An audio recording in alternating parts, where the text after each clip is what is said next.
자, 오늘 성경 요한복음 12장 1절부터 8절까지 말씀입니다. 요한복음 12장 1절부터 8절까지 말씀. 자, 우리 같이 한 목소리를 읽습니다. 6월절 엿새 전에 예수께서 베다니에 이르시니 이곳은 예수께서 죽은 자 가운데서 살리신 나사로가 있는 곳이라. 거기서 예수를 위하여 잔치할세 마르다는 일을 하고 나사로는 예수와 함께 앉은 자 중에 있더라. 마리아는 지극히 비싼 향유 곧 순전한 나드 한 근을 가져다가 예수의 발에 붓고 자기 머리털로 그의 발을 닦으니 향유 냄새가 집에 가득하더라.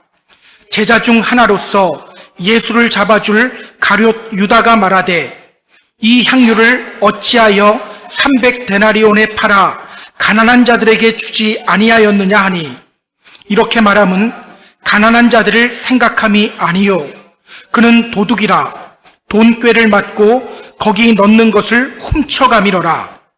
예수께서 이르시되 그를 가만두어 나의 장례할 날을 위하여 그것을 간직하게 하라.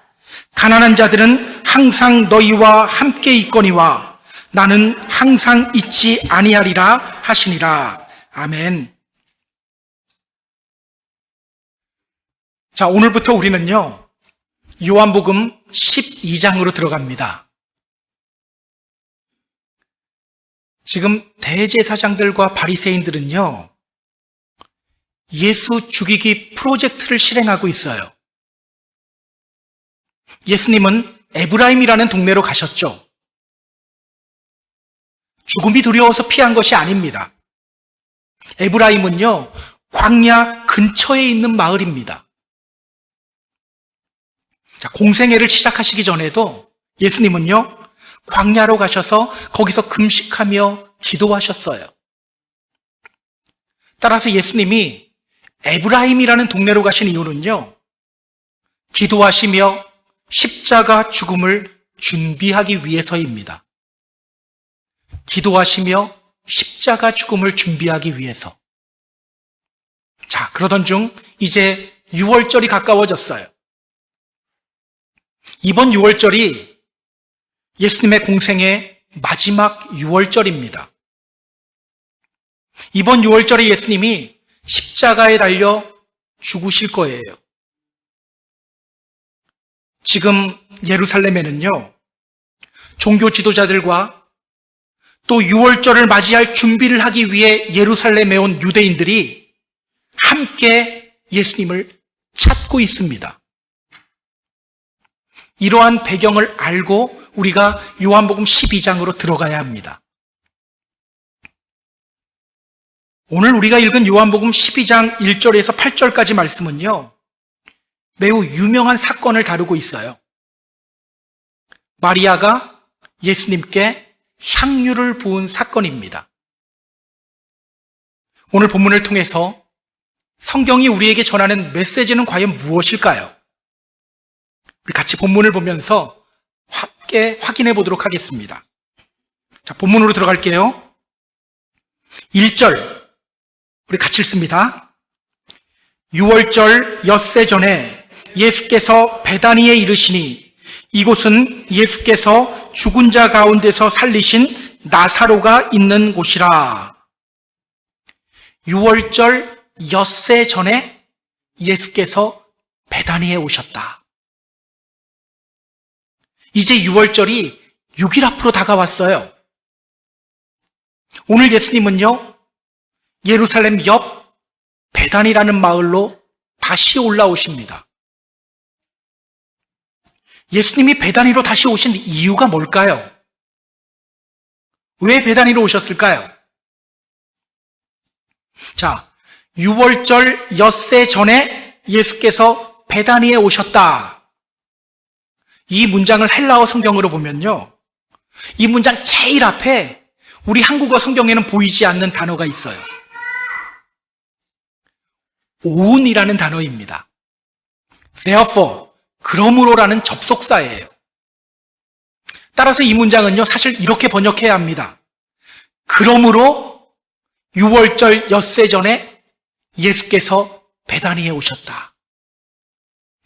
그러므로 6월절 엿새 전에 예수께서 베다니에 오셨다. 자, 여러분, 그러므로라는 단어로 시작한다는 문장이 시작된다는 것은요, 이 문장이 앞에 나오는 어떤 문장과 연결되어 있다는 거죠. 앞에 나오는 어떤 문장과 연결되어 있을까요? 앞에 나오는 어떤 문장에서 이어지는 그러므로일까? 자, 요한복음 11장 50절 보세요. 한 사람이 백성을 위하여 죽어서 온 민족이 망하지 않게 되는 것이 너희에게 유익한 줄을 생각하지 아니하는도다. 앞에서 대제사장 가야바가 이렇게 말했습니다. 한 사람의 죽음으로 온 백성이 망하지 않게 된다. 그 말로 인해서 종교 지도자들은 예수님을 죽이기로 결정했어요. 그리고 이어서 성경이 이렇게 말하는 거예요. 그러므로 6월절 엿새 전에 예수께서 베다니에 오셨다. 자, 그렇다면 여러분, 예수님이 베다니에 오신 이유가 뭡니까? 이제 6월절이 가까워졌고 예수님은 십자가 죽음을 위해서 예루살렘 근처 베다니로 오셨다는 거예요. 십자가 죽음을 위해서 예수님이 왜 십자가 죽음을 당하시려고 하죠? 얼마 전 예수님은요, 자신을 양의 문이요 선한 목자라고 비유하시면서 이렇게 말씀하셨습니다. 내가 온 것은 양으로 생명을 얻게 하고 더 풍성히 얻게 하려는 것이다.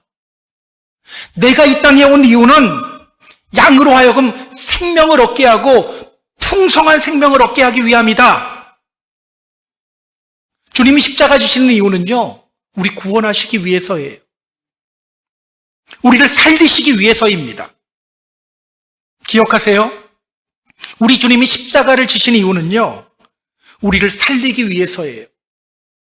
우리에게 풍성한 생명을 주시기 위해서입니다. 때문에 여러분, 우리 믿음의 성도들은요, 죽은 사람처럼 살아가면 안 됩니다. 주님 믿으면서도 죽은 사람처럼 살아가는 분들이 정말 많아요. 여러분은 어떻습니까?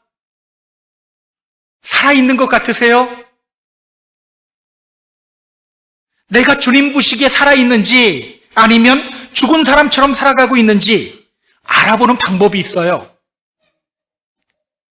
죽은 사람은요, 찔러도 반응이 없어요. 그렇다면 여러분, 어떤 사람이 죽은 사람입니까? 말씀을 들어도 반응이 없는 사람이 주님 보시기에 죽은 사람인 거예요. 성령님이 회개하라 하고 그 마음을 찔러도 전혀 반응 없는 사람이 바로 죽은 사람이에요. 말씀을 들어도 깨닫지 못하고 순종하지 못하는 사람이 바로 주님 보시기에 죽은 사람이에요. 저는 우리가 죽은 사람처럼 살아가는 믿음의 성도님들이 되지 않았으면 좋겠어요. 말씀에 반응하는 삶을 살아가는 믿음의 성도님들이 되었으면 좋겠습니다. 그렇게 주님 보시기에 생명 있는 삶을 살아가는 저와 여러분이 다 되었으면 좋겠어요. 자, 지금 예수님은 베다니에 오셨죠? 자, 베다니는 얼마 전 예수님이 죽은 나사로를 살리신 곳이죠.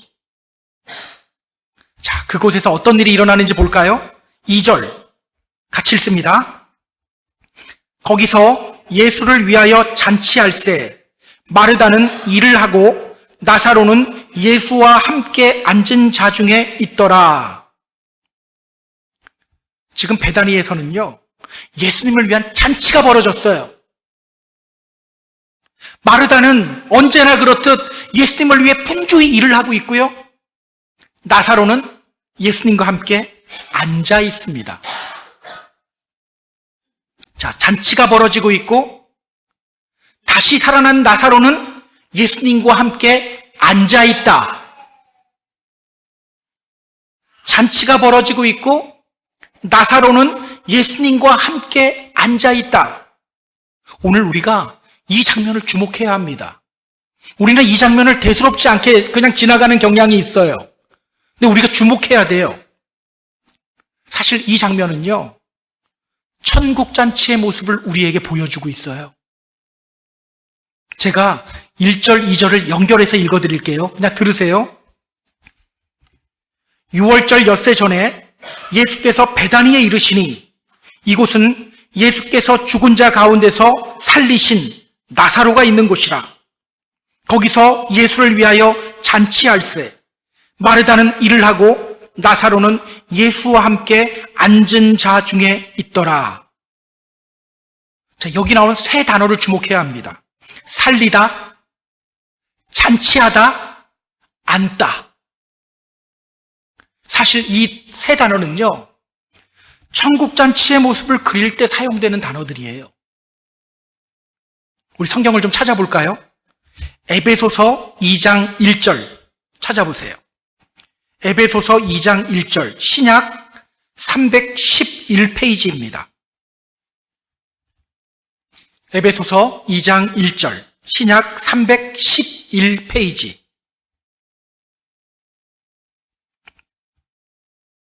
자, 에베소서 2장 1절 같이 읽을까요? 그는 허물로 죽은 우리를 살리셨도다. 자, 또 에베소서 2장 5절, 6절도 보세요. 같이 읽습니다. 허물로 죽은 우리를 그리스도와 함께 살리셨고 너희는 은혜로 구원을 받은 것이라. 또 함께 일으키사 그리스도 예수 안에서 함께 하늘에 앉히시니. 우리 주님은요, 죄로 인해 이미 죽은 우리를 살리셨고 마지막 날 새하늘과 새 땅에서 열리게 될 천국잔치에서 우리를 그리스도와 함께 하나님 보좌 우편에 앉히신다고 하죠. 때문에 여러분, 오늘 예수님이 베다니에 오셨고 여기서 잔치가 벌어지고 있고 죽었다 살아난 나사로가 예수님과 함께 앉아있는 이 장면을 통해서 우리를 그냥 넘어가면 안 되고요, 마지막 날 믿음의 성도들이 천국잔치에서 그리스도와 함께 하나님 보좌 우편에 앉아있는 그림을 우리가 그릴 수 있어야 돼요. 천국잔치에 앉아있는 나의 모습을 그리며 이 믿음의 길 걸어가야 되는 거예요. 여러분, 이 그림을 그리며 살아가는 사람은 어떻게 살아가게 될까요? 우리는 주님의 은혜로 구원받은 사람들입니다. 새 생명을 얻은 사람들이에요. 그렇다면 우리가 이 땅에서 힘써야 할 것이 뭐죠? 새 생명을 얻은 사람으로서 우리가 힘써야 할 것. 교회 세워야 되나요? 교회를 더 멋지게 지어야 되나요? 자, 우리 성경 또 한번 확인해 볼게요. 고린도 후서 4장 14절 15절. 자, 신약 290페이지입니다. 고린도 후서 4장 14절 15절. 신약 290페이지. 자, 찾으신 분들 같이 읽습니다. 주 예수를 살리시니가 예수와 함께 우리도 다시 살리사 너희와 함께 그 앞에 서게 하실 줄을 아노라. 이는 모든 것이 너희를 위함이니 많은 사람의 감사로 말미암아 은혜가 더하여 넘쳐서 하나님께 영광을 돌리게 하려 함이라. 하나님께 영광을 돌리게 하려 함이라. 주님이 우리를 살리신 이유가 뭐라고 합니까? 예. 우리로 하여금 주님의 은혜를 누리면서 하나님께 영광을 돌리게 하기 위해서예요. 우리로 하여금 주님의 영광을 누리며 하나님께 영광을 돌리게 하기 위해서. 다시 에베소서 2장으로 돌아오면요, 찾으실 필요는 없고요, 에베소서 2장 8절 9절 또 이렇게 말합니다. 너희는 그 은혜에 의하여 믿음으로 말미암아 구원을 받았으니 이것은 너희에게서 난 것이 아니요 하나님의 선물이라. 행위에서 난 것이 아니니 이는 누구든지 자랑하지 못하게 함이라. 자, 그렇다면 여러분, 주님으로부터 새 생명을 얻은 우리들, 이 땅에서 어떻게 살아야 합니까? 우리 믿음 자랑하지 말고요, 구원의 은혜를 누리며 하나님께 영광 돌리는 삶을 살아가야 하는 거예요. 다시 말씀드립니다. 우리 믿음 자랑하는 삶이 아니라 구원의 은혜를 누리며 하나님께 영광 돌리는 삶을 살아가야 합니다. 우리는요, 자꾸 우리 믿음 자랑하면서 우리 자신을 높이려고 하는 경향이 있어요. 그러지 말고 나를 구원하신 주님께 영광 돌리는 삶을 살아가야 하는 거예요. 여러분, 영광을 돌리는 게 뭘까요? 제가 아주 쉽게 설명드릴게요. 반짝반짝 이렇게 알면 돼요. 내가 빛나는 것이 아니라 주님이 빛나는 거예요. 이게 주님께 영광 돌리는 거예요. 내가 보이는 것이 아니라 주님이 보이게 하는 거예요. 그 사람이 바로 하나님께 영광 돌리는 사람이요, 그 사람이 바로 믿음의 사람입니다. 저는 오늘 베다니에서 열리는 이 잔치, 그리고 예수님과 함께 앉아있는 나사로를 보면서 우리의 천국 소망이 더 굳건해지는 시간이 되었으면 좋겠습니다. 그리고 우리를 구원하신 주님의 은혜를 깊이 묵상하면서 나를 높이기보다는 하나님께 영광을 올려드리는 저와 여러분이 되었으면 좋겠어요. 자, 이어지는 본문을 볼까요? 3절 같이 읽습니다. 마리아는 지극히 비싼 향유 곧 순전한 나드 한 근을 가져다가 예수의 발에 붓고 자기 머리털로 그의 발을 닦으니 향유 냄새가 집에 가득하더라. 말씀을 준비하면서 이 3절 말씀을요, 계속해서 읽었어요. 읽고 또 읽고 또 읽었습니다. 이 3절 말씀이요, 묵상할수록 감동이 됩니다. 예수님은 베다니로 오셨고요, 예수님을 위한 잔치가 열렸어요. 죽었다 살아난 나사로는 지금 예수님과 함께 앉아 있어요. 마치 천국 잔치의 모습과 같아요. 그런데 그때 마리아가 예수님께로 옵니다. 그녀의 손에는 향유가 들려 있어요. 그녀는 그 향유를 예수님께 붓습니다. 그리고 거기에는 향유 냄새가 가득하게 됩니다. 여러분, 마리아가 어떤 사람이죠? 얼마 전 죽었다 살아난 나사로의 누나죠. 그녀는요, 원래 예수님의 팔 아래에서 말씀을 사모하며 듣던 사람이에요. 그런데 얼마 전 큰 실수를 저질렀죠. 사랑하는 동생의 죽음 앞에서 그녀는 예수님을 원망했습니다. 주께서 여기 계셨더라면 내 동생 나사로가 죽지 않았을 겁니다. 이렇게 주님을 원망했던 마리아가 지금 향유를 손에 들고 예수님께 와서 그 향유를 예수님께 부었어요. 자, 성경을 보세요. 그 향유는 어떤 향유죠? 지극히 비싼 향유, 곧 순전한 나드 한 근. 지극히 비싼 향유, 곧 순전한 나드 한 근. 오늘 마리아가 들고 온 향유는요, 나드라는 향유입니다. 나드.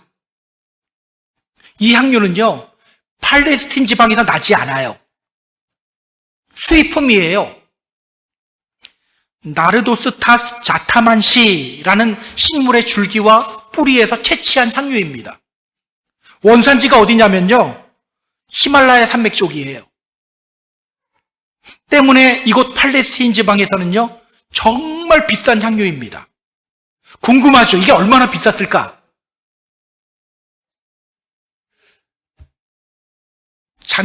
이제 작년이네요. 저희 집사람 생일 때 향수를 하나 선물해 줘야겠다 그러고 가서 물어봤는데 깜짝 놀랐어요. 왜 이렇게 향수가 비싸지? 그래서 처음에는 큰 거 주세요 그랬다가 작은 거 없어요? 이렇게 했거든요. 자, 이 향료가 얼마나 비쌌을지 궁금하지 않나요? 5절을 보면요, 가룟 유다가 마리아에게 이렇게 말합니다. 이 향유를 어찌하여 300데나리온에 팔아 가난한 자들에게 주지 아니하였느냐? 이 향유의 값어치가 얼마? 300데나리온. 당시 노동자 하루 일당이 한 데나리온이에요. 그러니까 이 향유는요, 노동자의 1년치 월급이라고 보시면 돼요. 마리아는요, 그 비싼 것을 예수님께 부은 거예요. 자, 다시 성경 보세요. 마리아가 그 향유를 어디에 부었죠? 예수의 발에 붓고, 그녀는요, 그 비싼 향유를 예수님의 발에 부어요. 우리처럼 이렇게 조금만 묻혀갖고 귀 뒤에 묻히는 게 아니라 예수님의 발에 부어버려요. 여러분, 그녀가 향유를 예수님의 발에 부었다는 것, 이것이 무엇을 의미할까요? 발에 부었다는 것, 이것이 무엇을 의미할까? 자, 당시 유대인들은요, 샌들을 신고 다녔습니다. 자, 하루 종일 바깥에서 생활하다 보면 발은 먼지와 땀으로 뒤범벅이 될 수밖에 없어요. 그래서 어느 집이든지 손님이 오면요, 그 집 하인이 그 손님의 신발끈을 풀고 신발을 벗긴 뒤에 발을 씻어 주었어요. 자, 그러면 여러분, 하인이 여러 명이 있어요. 그럼 어떤 하인이 씻어줬을까요? 하인 중에서 가장 낮은 자리에 있는 하인이 손님의 발을 씻어줬어요. 자, 그렇다면 여러분, 마리아가 예수님의 발에 향유를 부었다는 것, 이것이 무엇을 뜻합니까? 그녀는 예수님의 발을 씻어주는 가장 낮은 자리로 자기 자신을 내려보냈다는 것을 뜻합니다. 가장 낮은 자리로 자기 자신을 내려보냈다. 자, 다시 성경 볼까요? 예수님의 발에 향유를 부은 뒤 마리아가 어떤 행동을 하죠? 자기 머리털로 그의 발을 닦으니, 자기 머리털로 그의 발을 닦으니, 그녀는요, 자신의 머리카락으로 예수님의 발을 닦아요. 여러분, 궁금하지 않나요? 그녀는 왜 자신의 머리카락으로 예수님의 발을 닦았을까요? 수건 어디 있어? 수건 없으니까 아예 머리카락으로 좀 닦자, 이걸까요? 그렇지 않아요. 이 행동의 의미를 알려면요, 성경에서 이 머리털이 의미하는 것이 무엇인지를 알아야 합니다. 자, 여러분, 다윗 시대 때 이스라엘 백성들이 다윗을 배반하고 그의 아들 압살롬을 이스라엘의 왕으로 세운 적이 있죠. 그들이 왜 그렇게 했는지 아세요? 왜 그렇게 했을까요? 사무엘하 14장 26절을 보면요, 압살롬에 대해서 이렇게 묘사하고 있습니다. 그의 머리털이 무거움으로 연말마다 깎았으며 그의 머리털을 깎을 때 그것을 달아본 즉 그의 머리털이 왕의 저울로 200세겔이더라. 압살롬의 모습이 상상이 가죠. 눈썹도 찐하고 머리숱 되게 많고 그랬을 거예요. 지난주에 우리 선교사님 오셨었잖아요. 대학 동기예요. 서로 1학년 때 봤을 때는 머리숱이 많았거든요, 서로. 그 친구 보면서 막 그랬어요. 야, 여기 팔이 들어가면 안 나오겠다. 막 그 정도로 머리숱이 많았는데 이제 머리숱이 없다고 파마를 하고 왔더라고요. 여러분, 이 머리숱 때문에 머리숱이 많은 것, 이게 이스라엘에서는요 자랑이었어요. 그래서 열왕기하 2장을 보면요, 베델에 사는 사람들이 엘리사 선지자를 놀리는 장면이 나와요. 그들이 엘리사 선지자를 보면 이렇게 조롱했습니다. 대머리여 올라가라. 대머리여 올라가라. 이 부분을 예전에 읽을 때는 기분이 안 나빴는데 제 머리숱이 많이 빠지다 보니까 기분이 나쁘더라고요. 엘리사의 머리숱이 없는 것을 보면서 그들은 조롱했던 거예요. 자, 이스라엘 사람들에게 머리털이라는 것은요, 완전함과 힘의 상징이에요. 그래서 나시린들 머리 깎지 말라고 한 거예요. 또 긴 머리는요, 그 사람에게 영광이 되었습니다. 그래서 하나님은요, 하나님의 영광이 예루살렘을 떠날 거다, 이것을 경고하라는 의미로 에스겔 선지자에게 머리카락을 깎으라고도 명령했어요. 특히 여자의 긴 머리는 하나님의 축복의 상징입니다. 고린도전서 11장 15절에서 바울이 이렇게 말합니다. 만일 여자에게 긴 머리가 있으면 자기에게 영광이 된다. 자, 그렇다면 여러분, 마리아가 자신의 머리털로 예수님의 발을 닦았다는 것, 무엇을 의미합니까? 그녀가 자신의 영광을 주님의 발 아래 두었다는 것을 뜻합니다. 주님 앞에 완전히 자신이 낮아지고 자신이 영광받는 것이 아니라 온전히 주님께 영광을 돌렸다는 것을 뜻하는 거예요. 이 장면이 감동적인 이유는요, 얼마 전 나사로의 죽음 앞에서 예수님을 원망했던 그녀가 예수님이 나사로를 살리신 그 사건을 목격한 뒤에 다시 주님 앞에 완전히 납작 엎드리기 시작했다는 거예요. 그녀는요, 온전히 주님께만 영광 돌리기 시작한 거예요. 그리고 그 집안은 향유 냄새로, 향기로운 냄새로 가득하게 된 겁니다. 너무 감동적이지 않나요? 여러분, 요한계시록에서 보여주는 마지막 때의 모습도 이거예요. 성도님들하고 대화하다 보면 저희 교회에는 이렇게 얘기하시는 분들은 없습니다. 뭔가 흉을 볼 것 같죠? 예. 이렇게 이야기하시는 분들이 있어요. 나 나중에 하나님 앞에 올라가서 교회 하나 정도는 지었다고 자랑해야 될 거 있지 않습니까? 내가 이 땅에서 신앙생활할 때 이렇게 했다는 거 좀 자랑할 거리가 있어야 되지 않습니까? 이렇게 말해요. 근데 여러분, 성경은 그런 그림을 우리에게 보여주지 않습니다. 구원받은 사람들이 어떻게 합니까? 하나님의 보좌 앞과 어린 양 앞에서 어떤 선포를 하냐? 구원하심이 보좌에 앉으신 우리 하나님과 어린 양께 있습니다. 이 선포예요.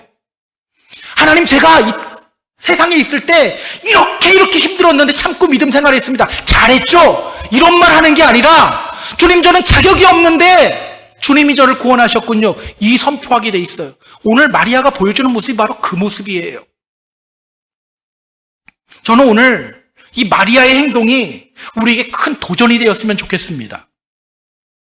마리아와 같이 주님 앞에서 자신을 낮추는 저와 여러분이 되었으면 좋겠어요.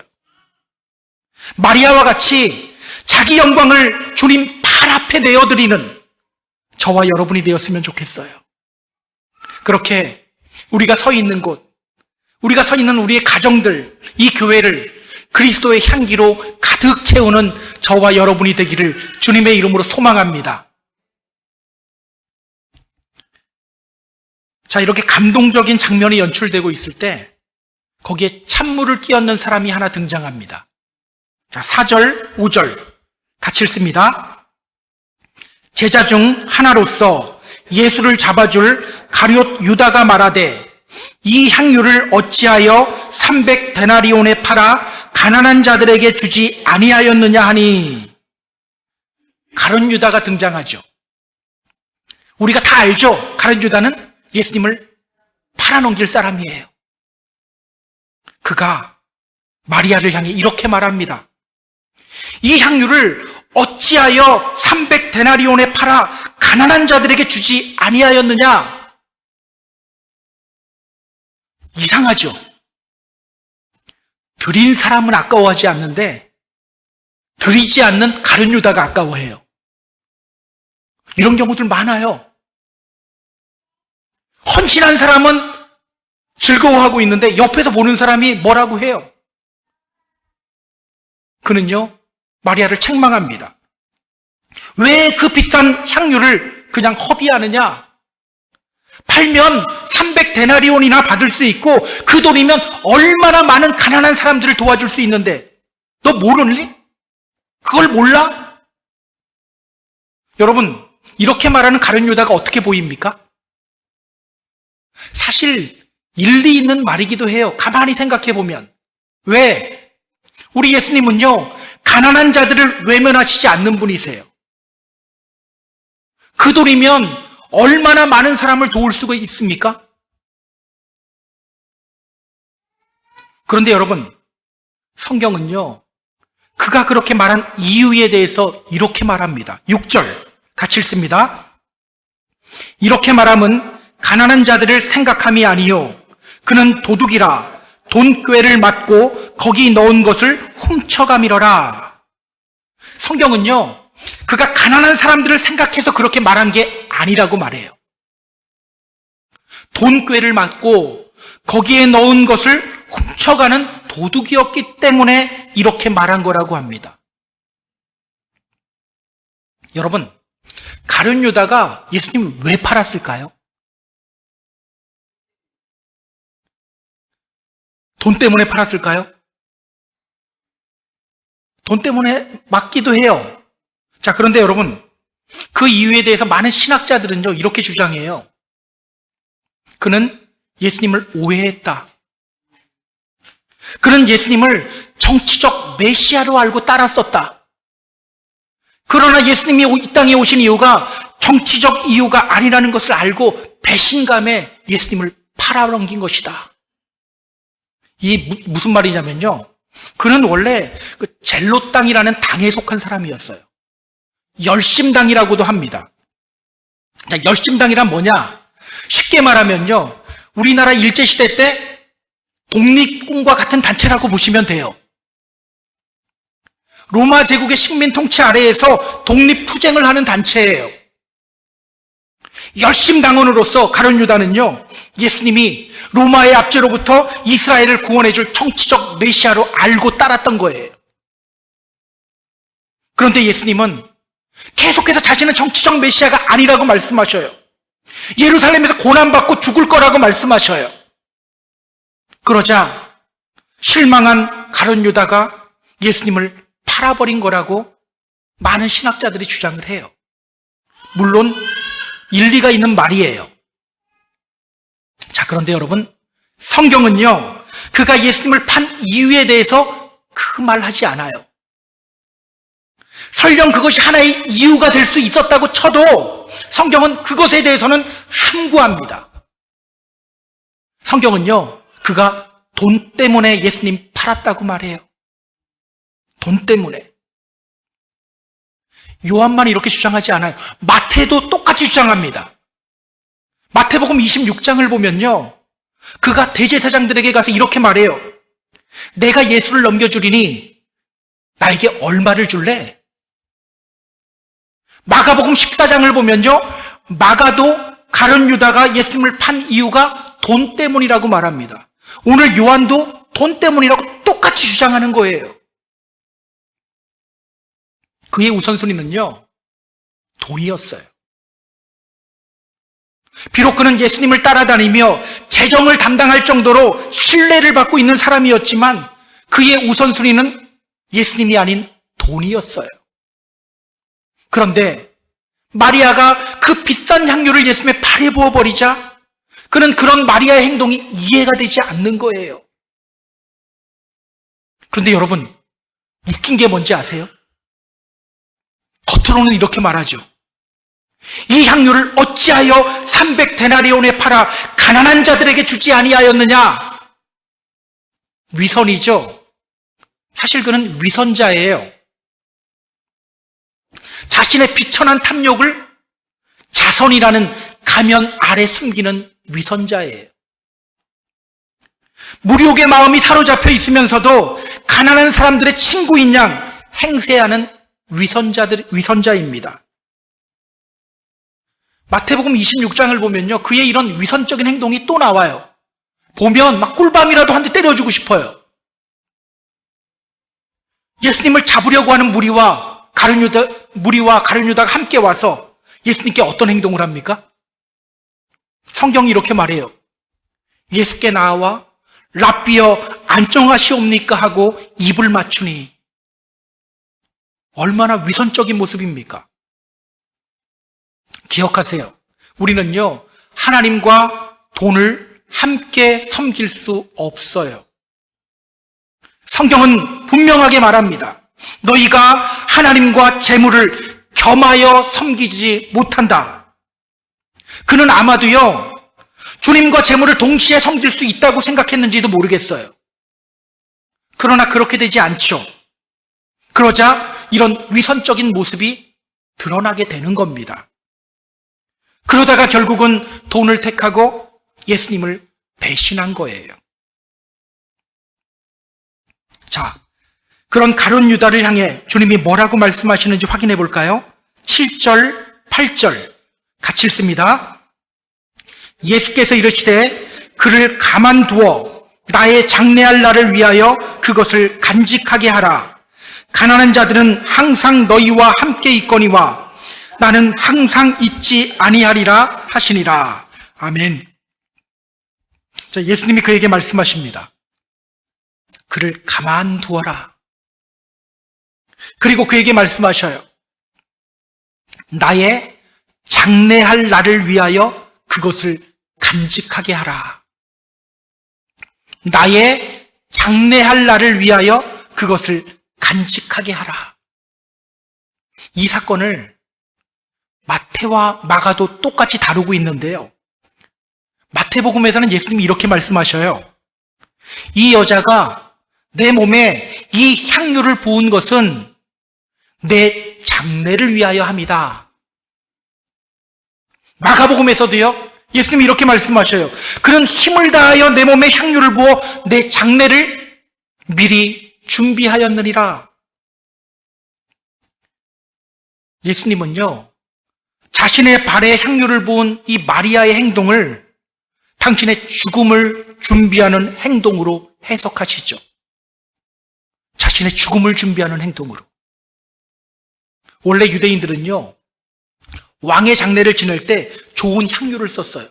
더운 지방이니까 이 시체가 썩으면서 냄새가 나잖아요. 그래서 좋은 향유를 썼어요. 예수님은요, 자신에게 향유를 부은 그 마리아의 행동을 그렇게 왕의 장사를 지내는 것으로 해석하신 거예요. 마태복음이나 마가복음을 보면요, 예수님이 이런 마리아를요, 칭찬하셔요.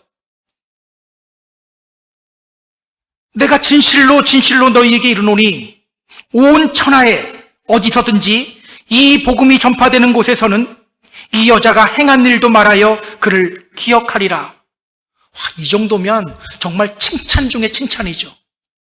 복음이 전파되는 곳마다 이 마리아의 일이 기억되어질 거래요. 여러분, 예수님이 왜 그녀의 이런 행동에 대해서 칭찬 중에 칭찬을 하셨을까요? 예수님의 죽음을 준비한다는 것이 무엇을 뜻하기에 예수님이 이렇게 칭찬 중에 칭찬을 하신 걸까요? 자, 예수님이 자신의 죽음에 대해서 예언했을 때 제자들이 예수님께 보인 태도를 보면요, 이 일이 왜 칭찬받을 일이었는지를 우리가 알게 돼요. 자, 예수님이 자신의 십자가 죽음을 예언하셨을 때 베드로가 어떻게 반응했죠? 성경은 이렇게 말합니다. 베드로가 예수를 붙들고 항변하매. 베드로가 예수를 붙들고 항변했다. 여기서 항변하다 이 말은요, 예수님 죽으면 안 됩니다. 죽으면 우리 너무 슬퍼요. 안 돼요. 이렇게 말했다는 뜻이 아니에요. 에피티마오라는 단어인데요, 이 말이 무슨 뜻이냐면 꾸짖다, 욕하다라는 뜻이에요. 그러니까 베드로는요, 예수님 멱살 붙잡고 욕을 한 거예요. 조금 전까지만 해도 주는 그리스도입니다 고백했던 베드로가 예수님이 고난받고 죽임당할 것을 말씀하시자 눈이 돌아가 버린 거예요. 눈이 돌아가서 예수님의 멱살 잡으며 욕을 한 거예요. 우리가 당신 그렇게 하라고 당신 따랐는지 알아? 나중에 우리에게 한 자리씩 줘야 될 거 아니야. 그런데 뭐 죽는다고 말도 안 돼. 그런 베드로를 향해 예수님이 강하게 꾸짖으셨죠. 사탄아, 내 뒤로 물러가라. 너가 하나님의 일을 생각하지 않고 도리어 사람의 일을 생각하는구나. 그렇다면 여러분, 예수님의 죽음을 준비한다는 것 무슨 뜻입니까? 예수님을 정치적 메시아로 생각하는 것이 아니라 예수님이 바로 인류의 죄를 대신 지시기 위해 십자가를 지시는 그리스도라는 것을 인정하고 믿고 따른다는 의미예요. 주님이 바로 세상 죄를 지고 가는 하나님의 어린 양입니다. 주님의 십자가 죽음으로 인해 우리가 평화를 누리고 생명을 얻게 됩니다. 바로 이 믿음의 고백을 한다는 의미예요. 지금 제자들은 뭘 하고 있죠? 예수님이 십자가 지러 올라오시는 이 길목에서 그들은요, 누가 큰지 갖고 싸웠어요. 야고보와 요한은요, 자신의 어머니를 통해서 자신들을 예수님의 오른편과 왼편에 앉게 해달라고 로비도 했어요. 그들은요, 예수님이 십자가를 지셔야 한다는 사실, 예수님이 계속해서 말씀하시는데 끝까지 인정하지 않으려고 팔보둥 쳤어요. 그런데 마리아는 예수님이 십자가를 지고 죽으셔야 할 뿐임을, 그리고 예수님의 그 십자가 죽음으로 인해 다시 자신이 살게 될 것이라는 것을 지금 고백하고 있는 거예요. 저는요, 오늘 마리아의 이러한 믿음의 고백이 우리에게 큰 도전이 되었으면 좋겠어요. 마리아와 같이 주님의 죽음을 준비하는 믿음의 성도님들이 되었으면 좋겠어요. 나의 영광과 안위가 먼저가 아니라 주님의 십자가를 바라보며 그 십자가 사랑을 기억하며 이 믿음의 길을 걸어가는 저와 여러분이 되었으면 좋겠습니다. 우리가 부르는 찬양 중에 이런 가사의 찬양이 있죠. 내게 있는 향유옥합 주께 가져와 그 발 위에 입 맞추고 깨뜨립니다. 나를 위해 험한 산길 오르신 그 발, 걸음마다 크신 사랑 새겨놓았네. 나를 위해 십자가에 달리신 그 발, 흘린 피로 나의 죄를 대속하셨네. 주님 다시 이 땅 위에 임하실 그때 주의 크신 사랑으로 날 받아주세요. 그 십자가 사랑을 기억할 때 우리가 능력 있는 믿음의 성도가 되는 거예요. 십자가의 도가 멸망하는 자들에게는 미련한 것이요 구원을 얻는 우리에게는 하나님의 능력이라. 십자가의 도가 멸망하는 자들에게는 미련한 것이지만 구원을 얻는 우리에게는 하나님의 능력이 된다.